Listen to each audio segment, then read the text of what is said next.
Jake had just closed the door behind him, suitcase rolling over the stone walkway, when the silence crept in like fog. The house always felt quieter when he was gone, but not peaceful. Just vacant. Like an empty stage after a show, the set. Intact, but no one left to deliver their lines. Milo padded softly into the hallway, his golden tail swaying low, ears perked as he watched Jake's car disappear down the driveway. He didn't whimper this time. He just turned around and lay at my feet, his head resting heavily against my slippers. Jake traveled for work often, consulting, finance, something with clients and quarterly reports I'd stopped pretending to understand years ago. At first, I missed him terribly. Then, I stopped noticing the difference between his presence and absence. Lately, it was Milo who seemed to miss him more, or so I thought. I poured myself a cup of chamomile tea and wandered to the living room. The evening was cool, the fireplace crackling softly, casting flickers of amber light against the walls. The chair across from me, Jake's chair, sat untouched. I tried not to stare at it. Instead, I looked at Milo, curled at my feet now, his gaze unusually alert. "You okay, buddy?" I asked, scratching behind his ears. He didn't respond the way he usually did, no tail thump or appreciative sigh. Just a flick of the eyes toward the hallway, where the guest room door stood ajar. I followed his glance. It wasn't abnormal for Milo to be alert, but tonight there was something different, something unsettled in his body language. His posture stiffened every time he looked at that door. I got up and walked toward it, more out of curiosity than concern. The room was dark except for the dim light filtering through the blinds. Everything was in place, bed made, desk clear, closet closed. But Milo stayed at the threshold. He didn't follow me inside. "Come on," I coaxed gently. He let out a low, hesitant whine, then backed away. I stood there for a moment, confused. I sniffed the air. No odd smells, no signs of intrusion. Maybe he'd heard a sound from outside, or maybe he was just being a dog.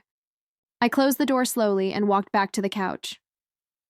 But the moment I sat down, Milo moved back to the hallway, back to the guest room door, and laid there, facing it, eyes open and watchful.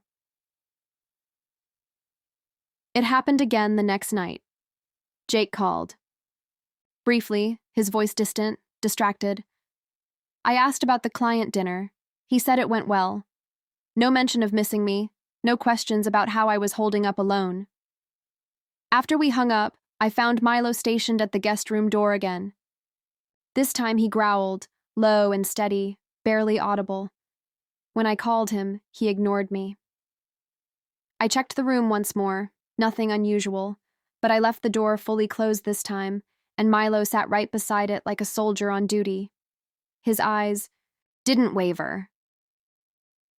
By the third night, I wasn't sleeping well. Something about Milo's behavior gnawed at me. He was fixated, focused. Not scared, protective. Of me? Of the house? Or from something within it? I finally decided to sleep on the couch, just to be closer to him, to whatever he seemed to be guarding against. Around midnight, I woke to the sound of his claws clicking against the floor. He was pacing now, nose to the bottom of the guest room door, then to the front entrance, then back again. My heart raced. I grabbed my phone, turned on the flashlight, and walked slowly toward him. "Milo?" I whispered. He looked up at me, eyes soft but insistent, then returned his focus to the door. Something passed through me, an involuntary shiver, a feeling like being watched, though I knew I was alone. I reached for the doorknob, slowly turned it, and pushed the door open. The room was dark, undisturbed. I stepped in, scanning corners, checking windows, even peeking under the bed. Nothing. But Milo wouldn't come inside. I sat on the edge of the bed for a moment. The mattress felt cold, lifeless. That's when I noticed it, just a faint trace in the air. A subtle perfume, floral and unfamiliar. Not mine. I stood up quickly, heart thudding. Maybe it was something I used weeks ago? A lingering guest scent? I was grasping at explanations. I closed the door and returned to the living room, where Milo now sat beside the fireplace, watching me intently. "What are you trying to tell me?" I asked softly. He didn't respond, just leaned into my side, head resting heavily against my hip, as though anchoring me in place. Something was wrong. I didn't know what yet, but I trusted Milo more than I trusted my own instincts. And for the first time in a long time, I felt the stirrings of fear. Not of being alone, but of what had happened while I wasn't looking.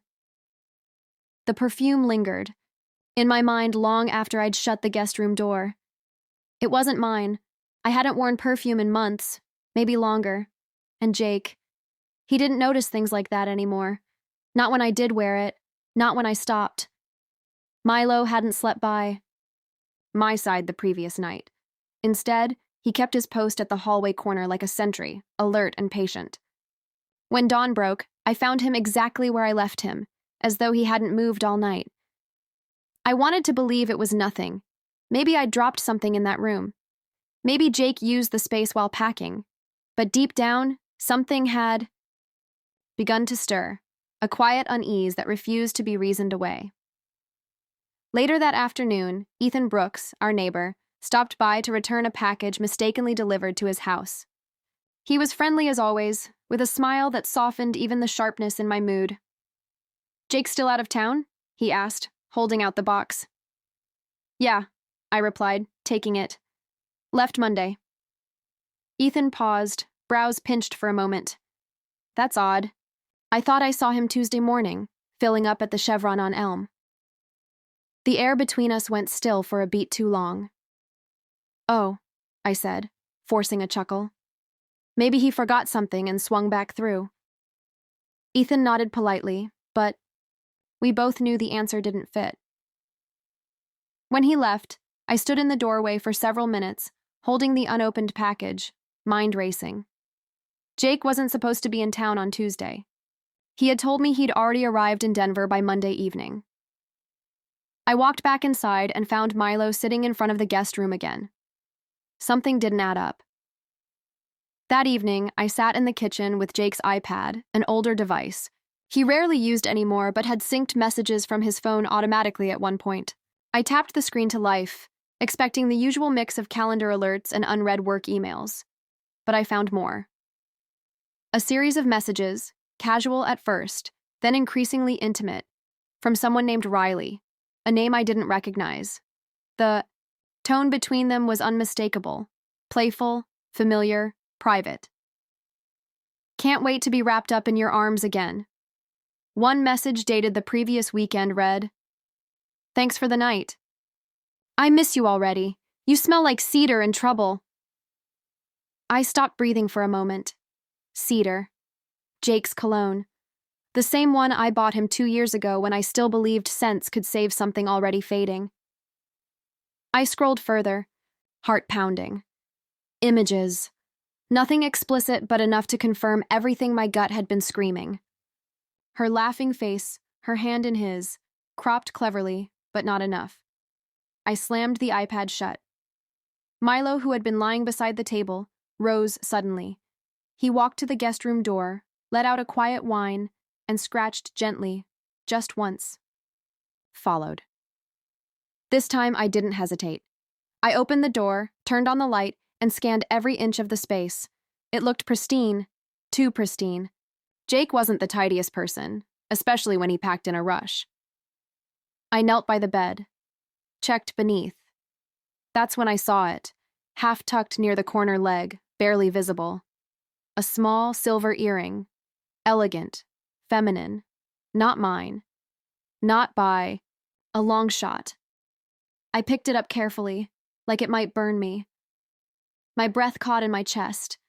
The room felt like it had shrunk, every wall inching closer, squeezing the air from my lungs. Milo whimpered beside me, then nudged his head into my shoulder. I sat there on the floor, the earring in my palm, my dog pressed against me, as my entire marriage unraveled in silence.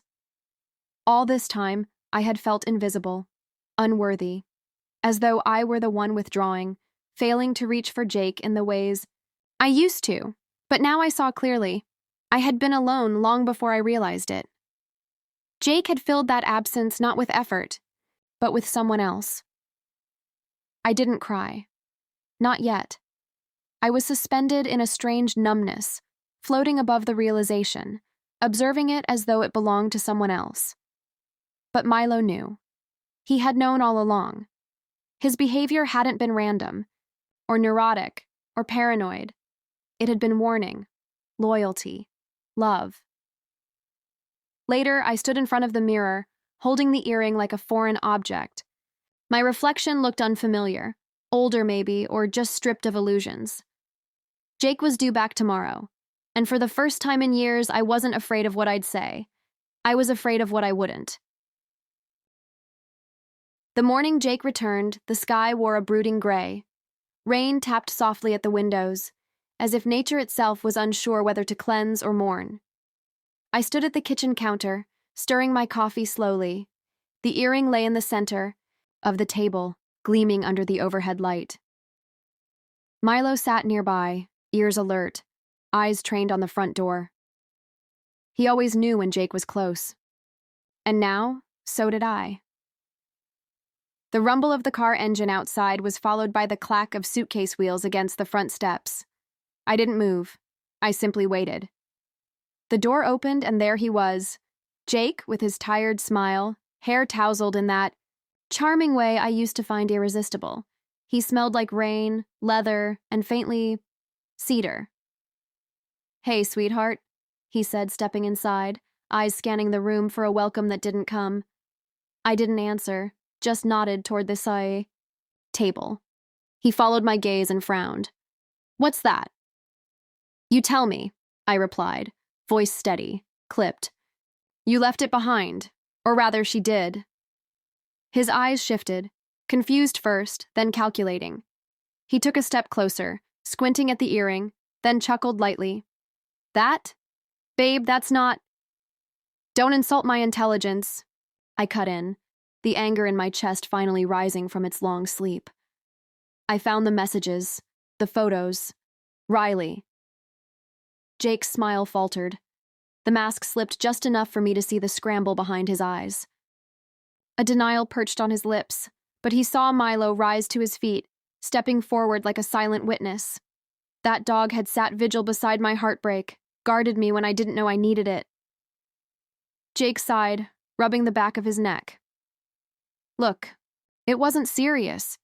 Just a distraction. Things have been off between us." Off. That word landed like a slap, as if the breakdown of our marriage was mutual, as if my loneliness had been some passive justification for betrayal. I stepped around the island, placing myself between him and Milo.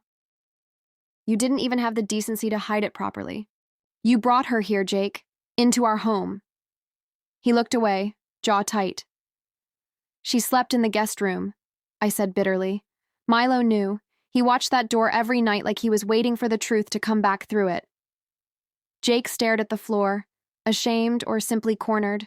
I couldn't tell. "I didn't mean for it to happen like this." "But it did," I replied.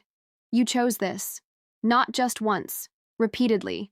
You made our home a stage for your affair, and now you want to minimize it?" He finally looked up. "So what? You're going to throw this all away over one mistake?" I laughed, sharp and humorless. "This wasn't one mistake, Jake. It was a collection of small betrayals, stacked so high you forgot how to come home to me." Silence stretched between us. The rain outside fell harder. Milo let out a low growl, barely audible, but enough to make Jake step back instinctively. I placed a hand gently on Milo's head. "I'm not the woman who's going to scream and throw things," I said. "I'm the woman who's going to survive this, with or without you."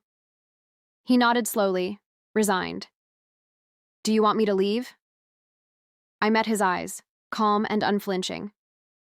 "I think you already did." Jake turned without another word and walked to the bedroom to gather the rest of his things. I didn't follow. I sat beside Milo, hand resting on his fur, listening to the faint rustling from down the hall. 15 minutes later, the front door closed again, and for the first time, it didn't echo. The house didn't feel empty. It felt honest. I stood up, walked to the guest room, and opened the windows. Let the scent of someone else be replaced by rain and wind and freedom. Milo followed me back to the living room and curled beside me, head on my lap. I scratched behind his ears, and he let out a sigh, the first relaxed one I'd heard in days. The betrayal still ached, but it no longer hollowed me out.